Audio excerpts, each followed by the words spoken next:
Hello friends, myself doctor Gaurav Shah. आज हमारे साथ है पेशेंट है तृषाबेन पटेल, जिनको सर्वाइकल स्पॉन्डिलोसिस हुआ था। बहुत ही खराब कंडीशन में मेरे पास आए थे। उनका एक्सपीरियंस सुनते हैं, उनको यहाँ कैसा लगा और कितनी रिकवरी आई है। यस तृषाबेन। હેલો ફ્રેન્ડ્સ, મારું નામ તૃષા પટેલ છે. મને થોડું સર્વાઇકલનો પ્રોબ્લેમ થઈ ગયો હતો, હોડિંગ પડ્યું એના હિસાબે, અને મારા સાસુને પણ સંધિવા હતો, તો એમને અહીંયા ગૌરવભાઈના ત્યાં આવ્યા.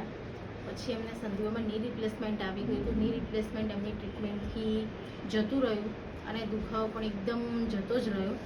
એના હિસાબે હું પણ એમના રેફરન્સથી અહીંયા આવી છું. તો મને સર્વાઇકલનો પ્રોબ્લેમ થઈ ગયો હતો અને ત્યાર પછી મને રસ્તા પર એક્સિડન્ટમાં થોડું હોડિંગ પડ્યું. એના હિસાબે નસ દબાઈ ગઈ હતી હાથની, તો હાથ સ્ટક થઈ ગયો હતો. તો બહુ ખૂબ જ પેઇન હતું. એ પેઇન સાથે હું અહીંયા આવી હતી, પણ અત્યારે મને 90% ફરક છે એમની ટ્રીટમેન્ટથી.